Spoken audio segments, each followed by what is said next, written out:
Welcome guys, GK MCQs MK channel में आपका बहुत बहुत स्वागत है। इस वीडियो में हम बात करने वाले मध्य प्रदेश नर्सिंग प्रवेश परीक्षा यानी कि ANMT-ST के ड्रेस कोड के बारे में। जी हाँ, बिल्कुल, क्या क्या पहन के आपको जाना है, क्या क्या नहीं लेके जाना है, क्या क्या लेके जाना है, ठीक है। और ड्रेस कोड क्या रहने वाला है, किस प्रकार के क्वेश्चन आपसे पूछे जाएंगे, पूरा इंस्ट्रक्शन हम यहाँ पर देखेंगे। तो ये वीडियो ANMT-ST वालों के लिए बहुत ही ज़्यादा इंपॉर्टेंट होने जा रहा है, क्योंकि आपके 15 फरवरी से एग्ज़ाम स्टार्ट है, ठीक है।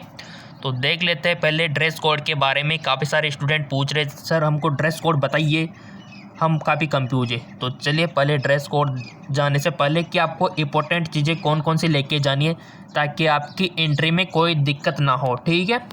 एंट्री में क्योंकि आपका बायोमेट्रिक होगा, काफ़ी सारी इंस्ट्रक्शन वहाँ पर काफ़ी सारा बायोमेट्रिक होगा, तो उसको देख लेते हैं यहाँ पे। सो गाइज, पहले हम जान लेते हैं कि आपको कौन कौन सी चीज़ें नहीं लेके जानी है। एग्ज़ाम में आपको कैलकुलेटर, कोई भी इलेक्ट्रॉनिक डिवाइस नहीं लेके जानी है। आपके पास अगर कोई कैलकुलेटर है तो उसको घर पे रख दीजिए, वहाँ पर नहीं लेके जाना है। कोई भी हेडफोन वहाँ पर लेके नहीं जाना है। अगर आप ईयरफोन का यूज करते हो तो वहाँ भी अलाउ नहीं है, और यहाँ तक कि आपका मोबाइल भी अलाउ नहीं है वहाँ पर। अगर आप लेके जाते हो तो आपको बाहर ही रखना होगा, ठीक है। एग्जामिनेशन हॉल में इसको लेके नहीं जाना है, अवॉइड करना है इसको, ठीक है।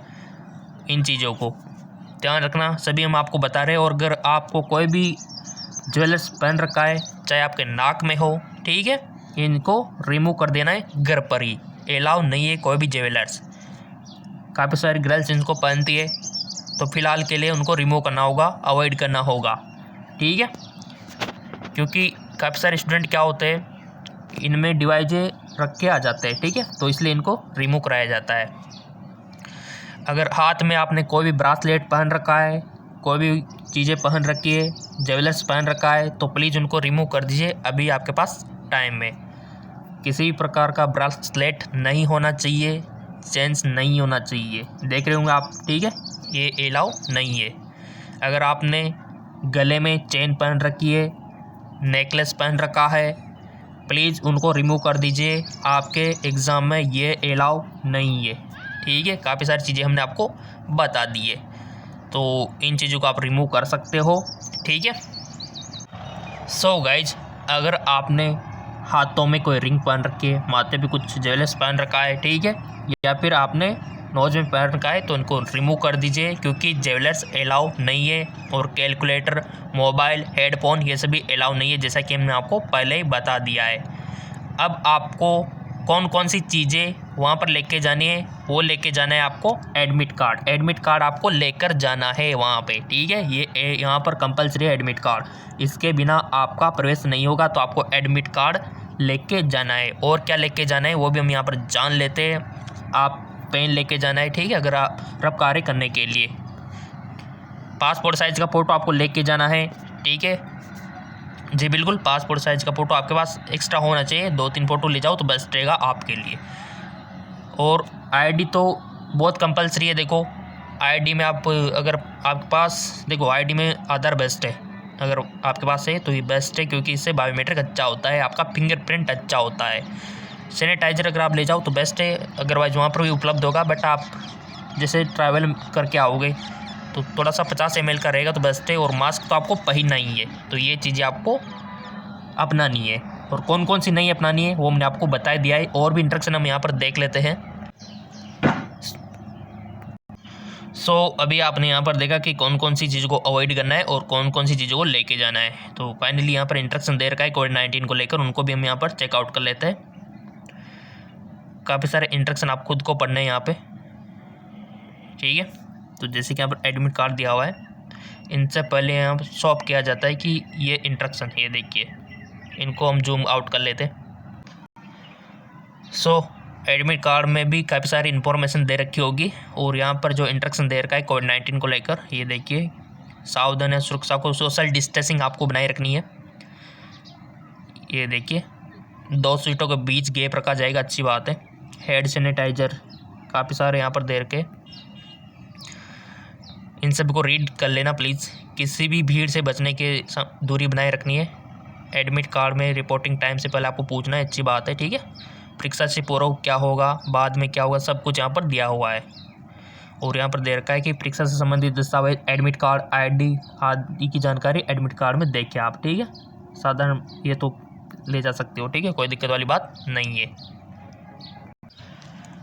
गाइस किस प्रकार के क्वेश्चन पूछे जाएंगे वो आपको पता ही है, अभी हम आपको बताएंगे साइंस के GK के, बट यहाँ पर ये इंस्ट्रक्शन पढ़ लेना उससे पहले।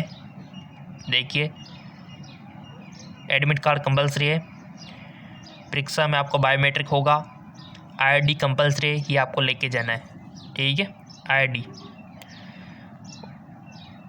और यहाँ पर कौन सी चीज़ को अवॉइड करना है यहाँ पर भी लिखा हुआ है, ठीक है। तो इन चीज़ों को रीड कर लेना और अपना एडमिट कार्ड आप प्राप्त कर लेना। अब देख लेते हैं कि क्वेश्चन कहाँ से बनेंगे, वो हम यहाँ पर चेकआउट कर लेते हैं किस प्रकार के क्वेश्चन आपसे पूछे जाएंगे। सो गाइज बिल्कुल भी आपको घबराना नहीं है, यहाँ पर जो देख रहे हो सामान्य ज्ञान से क्वेश्चन कहाँ से आएंगे, सब कुछ अभ्यारण्य राष्ट्रीय उद्यान से पूछे जाएंगे, नदियों से बांधों से आपके क्वेश्चन पूछे जाएंगे, दुर्ग किले से आपसे क्वेश्चन पूछे जाएंगे, जितने भी योजनाएं हैं उनसे क्वेश्चन बनेंगे, खिलाड़ी कलाकार लेखन इन सभी से सामान्य ज्ञान से क्वेश्चन पूछे जाएंगे, इनसे बाहर क्वेश्चन नहीं आएंगे। ये क्लियर होगा तो आपका 50 क्वेश्चन पूछे जाएंगे, ठीक है। विज्ञान में कहाँ से आएंगे, 10th स्टैंडर्ड के ब्रह्मांड पढ़ चुके हो, मापन, ताप, लंबाई, क्षेत्रफल, इनसे रिलेटेड क्वेश्चन पूछे जाएंगे, जो कि हमने प्रैक्टिस क्वेश्चन भी काफ़ी कराया। धातु अमल सार, ठीक है, भोजन, स्वास्थ्य, बल, गति, दाब, कार्य, ऊर्जा, हमारे आसपास का वातावरण। अभी हम देखेंगे किस प्रकार से बनते हैं क्वेश्चन। लाइक बनता है, चुंबक, पर्यावरण, इन सभी से रिलेटेड 100 क्वेश्चन आपके बनेंगे, ठीक है, 10th स्टैंडर्ड के ज़्यादातर। तो लेवल देख लेते हैं अभी किस प्रकार के क्वेश्चन बनेंगे। सो गाइस जैसे कि आपको पता है कि GK से 50 क्वेश्चन और साइंस से 100 क्वेश्चन बनते हैं। GK दूसरे चैनल में डिस्कस कर चुके थे, लिंक नीचे दिया हुआ है, और साइंस का जो पार्ट फर्स्ट है वो इसी चैनल पर अवेलेबल है, जाके देख लेना। उससे पहले हम यहाँ पर इनको सोल्व कर लेते हैं, पार्ट सेकंड है, ठीक है। लवण में आयोडीन की कमी से होता है, 10th लेवल के क्वेश्चन है, देखो। स्कर्वी, रक्त अल्पता, गेंगा, रिकेटस। क्या होता है आयोडीन की कमी से, हर बच्चे को पता है, टेलीविज़न पे भी आता था पहले कि आयोडीन की कमी से क्या होता है। जी बिल्कुल, गाइटर।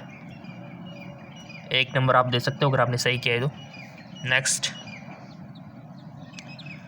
BOD माप है, किसके BOD माप,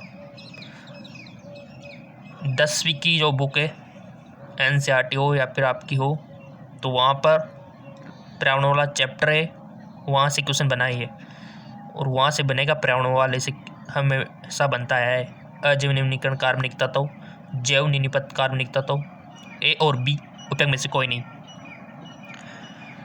10th की जो बुक है साइंस की, वहाँ से क्वेश्चन आएंगे आपके। क्या है BOD मेजर ऑफ,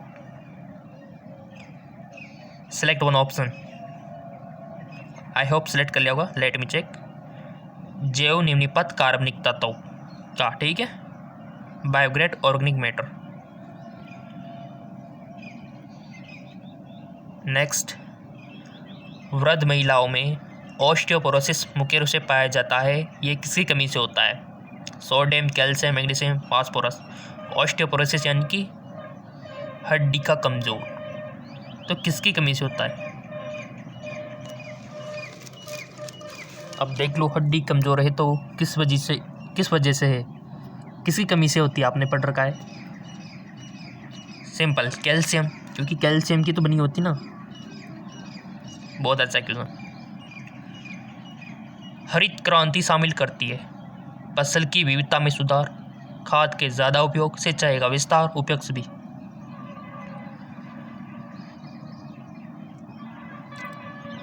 बताइए, राइट ऑप्शन उपयुक्त सभी। विटामिन से क्वेश्चन बनता है, विटामिन वाला वीडियो देख लेना, प्लेलिस्ट में अवेलेबल है।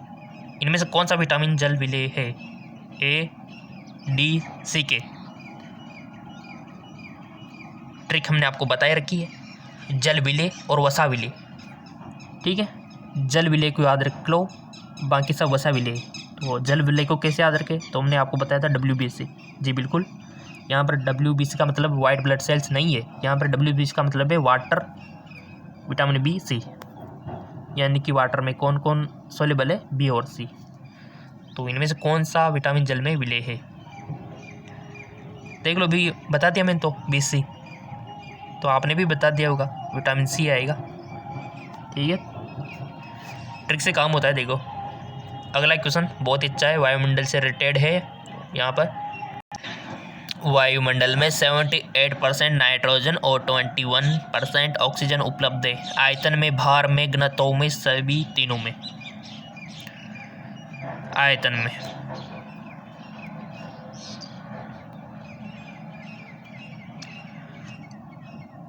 उत्पादकों पर प्रत्यक्ष या परोक्ष रूप से उत्पादक से खिलाने के जीव का कहा जाता है। शिकार, उपभोक्ता, अवगठन, अपर्दन। राइट ऑप्शन उपभोक्ता। खाद्य श्रृंखला से क्वेश्चन, संपूर्ण आहार रोटी व अनाज में किसकी अधिकता है?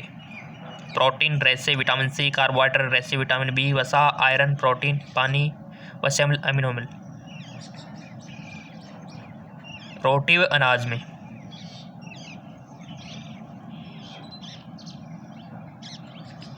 सोच लिया? Let me check. कार्बोहाइड्रेट, रेशे, विटामिन B इसका राइट ऑप्शन होगा। कार्बोहाइड्रेट, रेशे, विटामिन B। अगर आपने ये चूज किया तो 1 नंबर दे सकते हो।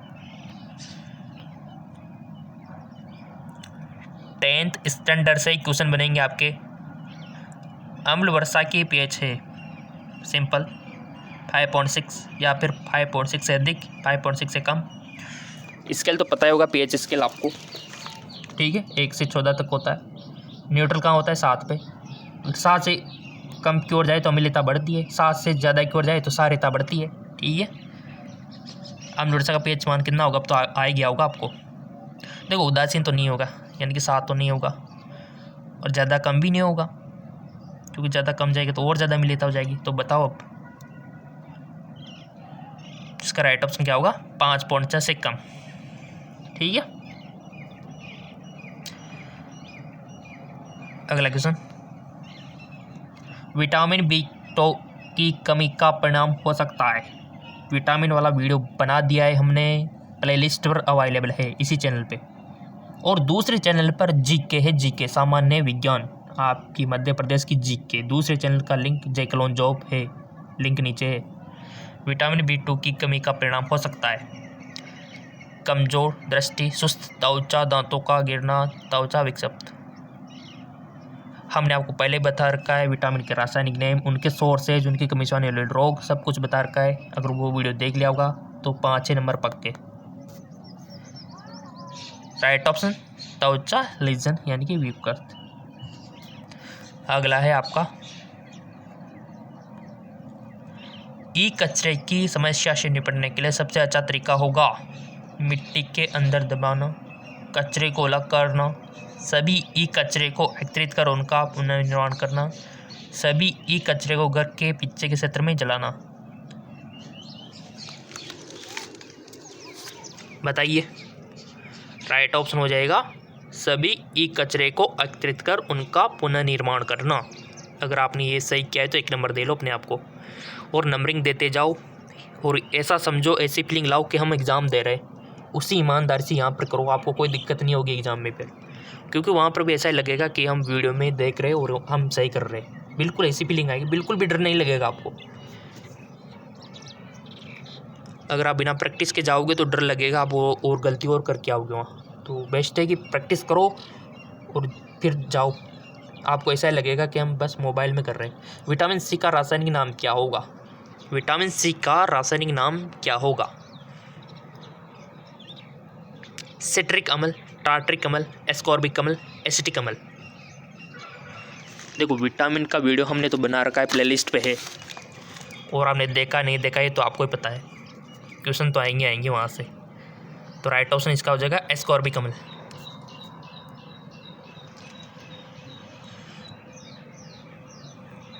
विज्ञान सीखना सामाजिक परिवर्तन किस बारे में ला सकता है? व्यर्थ के रीति रिवाज और पद्धति के प्रति लोगों के प्रश्न उठाने के लिए, समुदाय के सभी रीति रिवाजों को बदलकर समुदाय के सीमांत समूह के विरोध में पक्षघात रखरखाव करना, आधुनिक युग में प्रवाह किए बिना समाज के उन नियमों का पालन करना। बताओ।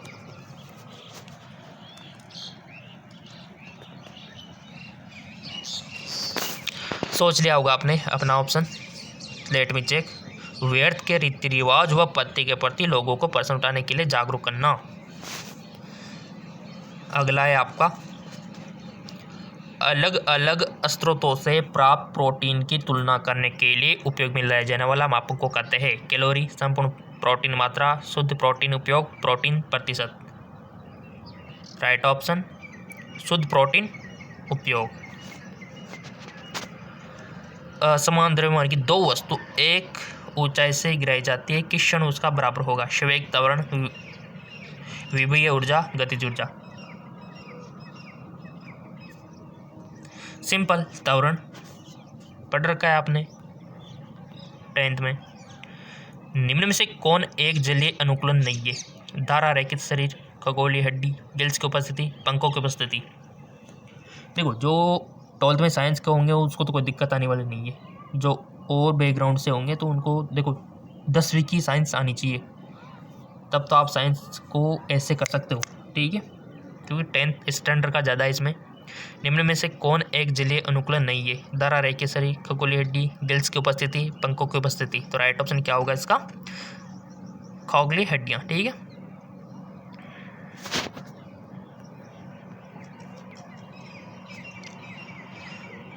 मनुष्य कोशिका को विशेष उपाच्य क्रियाओं के लिए विभिन्न विटामिन की आवश्यकता होगी। 13, 6, 8, 11 बताओ कितने की होगी? ईमानदारी से बताना है, गलती निकले बट ईमानदारी, क्योंकि आप कुछ सीखोगे गलती से भी और एग्जाम में दोबारा गलती नहीं करोगे फिर। 13, ठीक है। अगर आपने कोई और सेलेक्ट किया तो याद रखना कि 13 होगा, ठीक है। वैज्ञानिक विधि से एक परिकल्पना का सूत्रण होता है पृष्ठभूमि अनुसंधान के बाद, मुख्य प्रयोग के बाद, परिणाम देखने और अपना निष्कर्ष निकालने के बाद, पृष्ठभूमि अनुसंधान के पहले। तो राइट ऑप्शन हो जाएगा आपका पृष्ठभूमि अनुसंधान के बाद। डैश को द्विनामपति नामकरण का जनक माना जाता है, किसको? Darwin, Lamarck, Mendel, Linnaeus. बताओ किसको माना जाता है? जी बिल्कुल, राइट ऑप्शन हो जाएगा लिनियस को। कैरोलस लिनियस पढ़ रखा है ना आपने। घास किससे संबंध रखती है? टेरिडोफाइट, एक बीजपत्ती, बी बीजपत्ती या फिर अनावृत। देखो, हिंदी में दिक्कत हो तो कोई दिक्कत वाली बात नहीं है, वहाँ पर आपको एग्ज़ाम में इंग्लिश और हिंदी दोनों लैंग्वेज दी जाएगी। जो आपको अच्छी सूटेबल लगे उसको पढ़ के आंसर दे देना। और क्वेश्चन का लेवल देख लिया आपने कि इसी प्रकार के क्वेश्चन बनते हैं आपके। अब आप ही अनुमान लगा लो कि हार्ड है, कीजिए। इसका राइट ऑप्शन एक बीजपत्ती, ठीक है। अगर ये आ रहे तो कोई दिक्कत वाली बात नहीं है। खोखली हड्डियाँ किसमें पाई जाती है? ऐसे क्वेश्चन तो काफ़ी सारे हम करा चुके, बट आपने देखे नहीं है तो चैनल पे जाके लिस्ट में देख लेना वीडियो में। खोखली हड्डियाँ किसमें पाई जाती है? चील, व्हेल, शार्क, कछुआ। राइट ऑप्शन चील में। ऑब्वियसली बात है पक्षियों में पाई जाएगी, क्योंकि खोखली हड्डियाँ होगी तभी तो उड़ पाएंगे ना, वेट कम होगा, ठीक है। तो खोखली हड्डियाँ इनमें पक्षियों में पाई जाती है, तो चील इसका एग्जाम्पल हो गया। और भी पक्षी हो सकते हैं अगर वहाँ ऑप्शन होता तो। प्राणी जगत का कौन सा जीवधारी है जिसमें परिभाषित कैंट्रम नहीं होता लेकिन उसका शरीर बहुकोश के होता है? बहुत अच्छा question. Monera, protista, fungi, plant. देखो, कुछ क्वेश्चन यहाँ पर आप देख पा रहे होंगे कि अजीब सा लग सकता है, बट ये है आपके प्राणी जगत का वर्गीकरण में भी है, ये पादप जगत का वर्गीकरण में भी है। सिंपल सी बात है कि मोनीरा, ठीक है। प्राणी जगत का कौन सा जीव है जिसमें परिभाषित केंद्र नहीं होता और उनका शरीर बहुकोश के होता है? अगला, चिड़ियों की चोंच में दांतों की संख्या कितनी होती है? 25, 32, 16, कोई नहीं।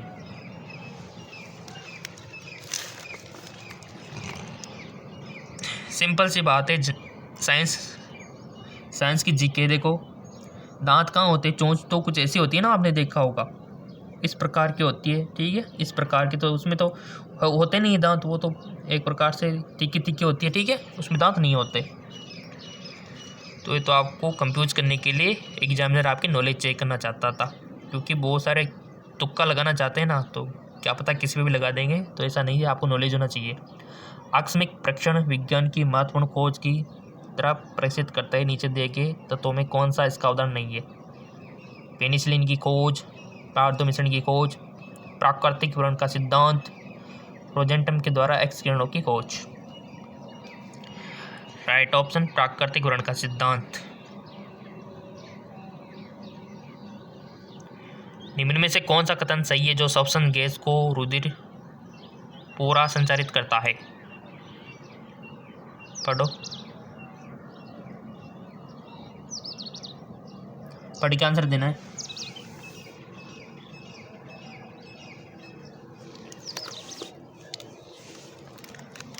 वीडियो को पॉज भी कर सकते हो अगर आपको थोड़ा सा टाइम लग रहा हो तो पढ़ने में, क्योंकि थ्योरेटिकल ज़्यादा है यहाँ। सिलेक्ट कर लो अपना आंसर जो आपको अच्छा लगे, क्योंकि उसके बाद अगर सही निकलेगा तो खुशी मिलेगी आपको। सोच लिया? Let me check. लाल रुधिर कणिकाएं तथा प्लाज्मा ऑक्सीजन और कार्बन डाइऑक्साइड को संचारित करते हैं, ठीक है, सही बात है। आरबीसी का फंक्शंस क्या है? देखो फंक्शंस पता होनी चाहिए आपको। आरबीसी के, डब्ल्यूबीसी के, प्लेटलेट्स के क्वेश्चन बनता है। बहुत अच्छी बात। मौका तैयार दिमाग के पक्ष में होता है, ये किसने कहा? Charles Darwin, Isaac Newton, Alexander Fleming, Louis Pasteur. ये बोला था गाइज लुइस पास्चर ने, ठीक है। निम्न में से कौन सा एक डाल्टन सिद्धांत की व्याख्या नहीं करता? परमाणु की संरचना, पदार्थ की प्रकृति, परमाणु के भौतिक गुण, परमाणु के रासायनिक गुण। यहाँ पर देख पा रहे होंगे आप गाइस, यहाँ पर ज़्यादा डिफिकल्ट क्वेश्चन है ही नहीं। पहली बात तो 10th 11th लेवल के क्वेश्चन है ये। राइट ऑप्शन परमाणु की संरचना पढ़ रखी है आपने, सब 10th पास करके आए हो। निम्न में से कौन सी वर्गीकृत सवर्ण दूसरे शब्द को सम्मिलित करता है? जाति, वंश, कुल, क्रम। राइट ऑप्शन हो जाएगा क्रम, ठीक है, ऑर्डर। कौन सा कथन सत्य नहीं है? रेडियो एक्टिव का उत्पाद करता है अल्फा, बीटा, गामा, एक्स।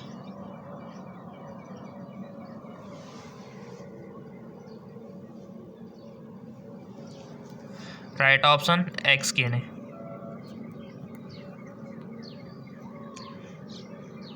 विकासात्मक संबंध में हमारी समानता 7 है, बताइए।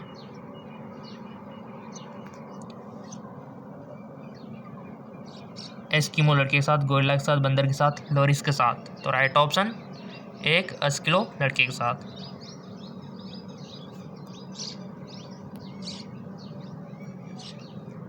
समान अवस्था में H2 और ऑक्सीजन गैस की विसरण की दर के लिए कौन सा कथन सत्य है? हाइड्रोजन का विसरण। देखो थ्योरेटिकल है, पढ़ो आंसर दो।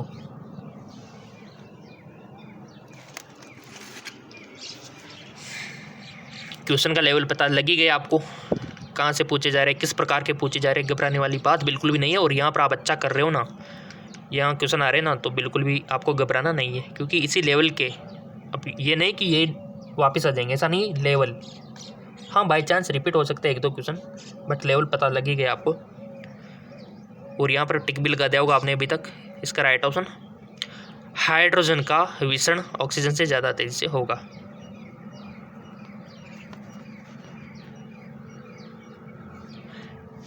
ABC जारों का क्रम से आयतन 1L, 1.5L, 2L, 5G nitrogen gas से भरे हुए। तो निम्न कथन किसके लिए सत्य नहीं है? वे सब नाइट्रोजन का वही द्रव्यमान रखते हैं, उनके आयतन क्रम से 1, 1.5, 2L होंगे, वे समान तापमान पर होंगे, वे सब समान दाब पर होंगे। सिंपल सा क्वेश्चन बच्चों वाला, वे सब समान दाब पर होंगे। मेंडल अनुवांशिकी के नियम किसके कारण बन सका? सिंपल सी बात है, एक समय एक ही लक्षणों को लेकर, ठीक है।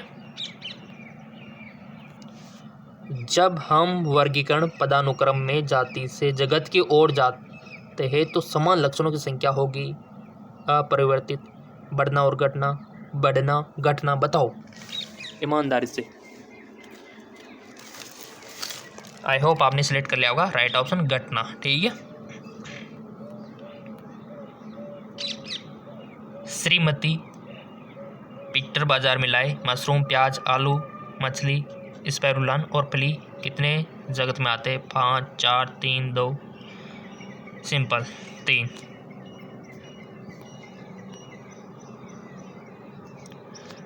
स्थिर चाल से 5 ग्राम द्रव्यमान वाले एक पेपर को किसी भवन की छत से गिराया जाता है तो उस पर लगने वाला बल है 0.5 न्यूटन माइनस का 5 न्यूटन 0.5 न्यूटन।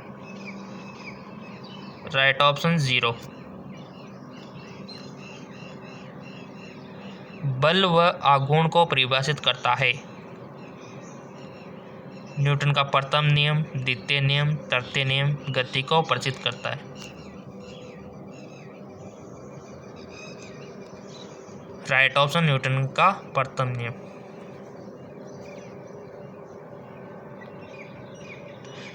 क्रिकेट गेंद को पकड़ना किस सिद्धांत पर कार्य करता है? गति, बल, रेखीय संवेग, आघूर्ण।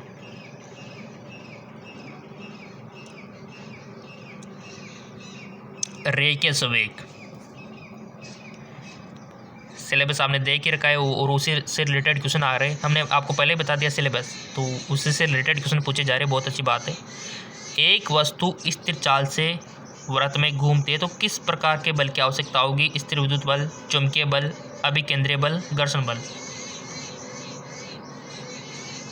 इसका राइट ऑप्शन हो जाएगा अभिकेंद्रीय बल। जब एक कार को चलाया जाता है तो चोट से बचने के लिए सीट बेल्ट दी जाती है। जड़त्व की गति, वेग, बड़े संवेग को शून्य करना, बल प्रयोग। बड़े संवेग को शून्य करना, इसका राइट ऑप्शन।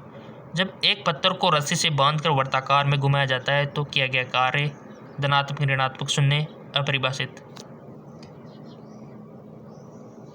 9th 10th में सब कुछ आपने पढ़ रखा है। बल भी पढ़ रखा है, गतियाँ भी पढ़ रखी है। ऐसी बात नहीं है अनजान नहीं हो। बट आपको याद है नहीं है ये तो आपको ही पता। अगर है तो लगा दो टिक। बिल्कुल 0। 1 नंबर दे सकते हो अगर आपने सही किया है तो ईमानदारी से।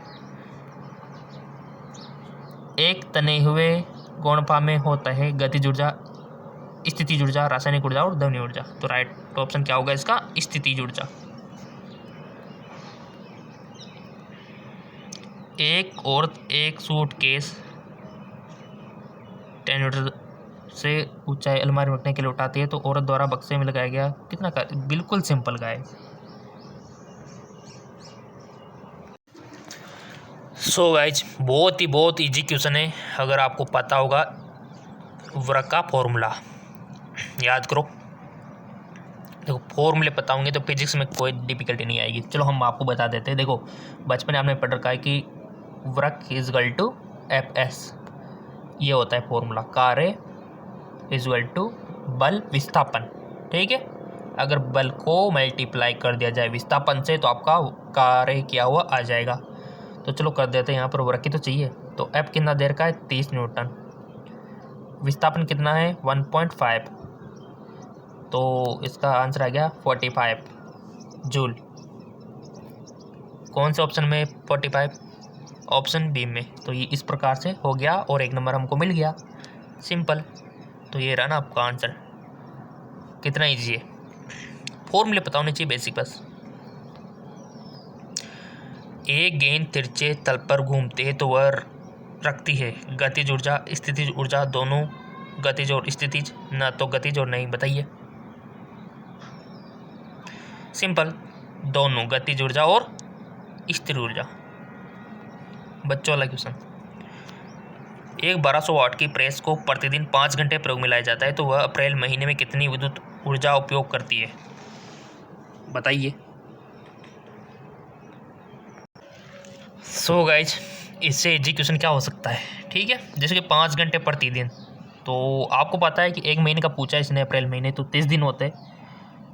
30 दिन में कितना घंटे हो गए? 150 घंटे। ठीक है, हावर्स। तो सिंपल सी बात है, मल्टीप्लाई कर लो इसको 1200 वाट से। तो 1200 वाट को पहले किस में बदलेंगे, किलो वाट में। तो किलो वाट में डिवाइड करेंगे तो 1.200 किलो वाट हो गया। और इधर 150 घंटे। जब इनको मल्टीप्लाई करेंगे तो हमारा आंसर आ जाएगा 180 किलोवाट घंटा। तो बस सिंपल है, मल्टीप्लाई तो करना है। पहले तो इसको किलोवाट में चेंज करना है, क्योंकि 1 किलोवाट में 1000 वाट होते हैं, तो इसका किलोवाट में 1.200 हो जाएगा, ठीक है। और इसको इधर घंटे, टोटल घंटे कितने हो गए 150, तो मल्टीप्लाई कर लो और आंसर आ जाएगा 180। सिंपल 180 आया, देखो 1 नंबर बनता है। ऊष्मा द्रव और गैस में किस ढंग से बदल जाती है, चालन, संवहन, विकिरण, उपयोग सभी। तो राइट ऑप्शन हो जाएगा आपका संवहन, ठीक है। बहुत ही ईजी क्वेश्चन है, बहुत ही, जितना आप सोच रहे हो ना उससे भी ईजी। निम्न में से कौन सा पदार्थ रोधी नहीं होगा, प्लास्टिक, लकड़ी, तांबा, कांच। देखो कैसा क्वेश्चन है, रोधी नहीं होगा। सिंपल सी बात है, बच्चों वाला क्वेश्चन है, तांबा तो नहीं होगा, जबकि प्लास्टिक, लकड़ी, कांच ये तो रोधी है, इनमें विद्युत का प्रवाह नहीं होता। प्लास्टिक में करंट नहीं आता, लकड़ी में नहीं आता, ये कांच में नहीं आता, तांबे में तो आता है, तो इसलिए ये नहीं है। तो ये हमारा राइट ऑप्शन हो गया ना।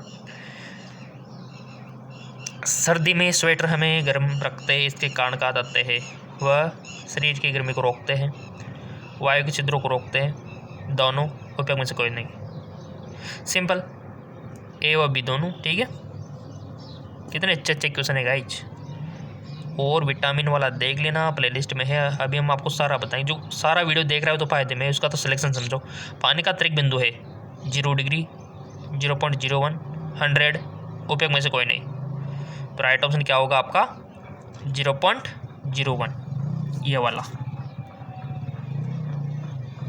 और ये क्वेश्चन आ गया कि एक गोला, एक घन और एक पतली वर्ताकार प्लेट जो सब एक धातु से बनी है, जिसका द्रव्यमान समान है, लगातार 3000 डिग्री सेंटीग्रेड तापमान पर गर्म किए जाते हैं, तो उनमें से कौन सी सबसे जल्दी ठंडी होगी, गोला, घन, प्लेट। बताओ, बहुत अच्छा क्वेश्चन है, साइंस का जनरल नॉलेज पढ़ा होगा आपने।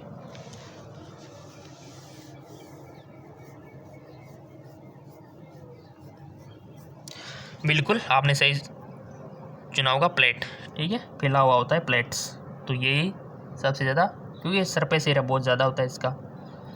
और रही बात जीके की, तो वो दूसरे चैनल पे है सही, जिसका नाम है जेके लॉन जॉब, ठीक है।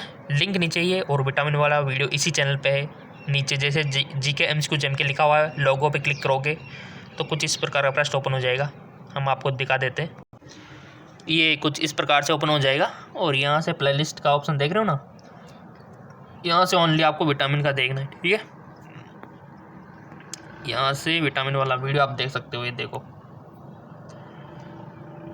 ये तो हमने प्रॉब्लम सोल्व कर दी। और पार्ट फर्स्ट काम लेगा, ये वीडियो सेक्शन में चले जाना, यहाँ से देख लो आप, ये देखो, ये वीडियो नहीं देखे तो देखो आप, ये देखो पार्ट फर्स्ट जीके, ठीक है ये। और रही बात जीके की, तो जेके लॉन जॉब चैनल लिंक नीचे। सो गाइज, ये है दूसरा चैनल हमारा जेके लॉन जॉब, इस पर जीके के क्वेश्चन आपको मिल जाएंगे। ये देखो, काफ़ी सारे स्टूडेंटों ने जीके के क्वेश्चन नहीं देखे, यहाँ पर देखो काफ़ी सारे व्यूज़ कम आ रहे। जीके के क्वेश्चन करेंगे तभी तो नंबरिंग अच्छी आएगी ना, साइंस के करने से काम थोड़ी होगा, क्योंकि जीके के भी तो 50 क्वेश्चन आएंगे। सिलेक्शन चाहिए तो इन वीडियो को देखो पहले आप, टाइम में भी है 1-2 दिन आपके पास, ठीक है। तो ये दूसरे चैनल का लिंक नीचे डिस्क्रिप्शन में दिया हुआ है।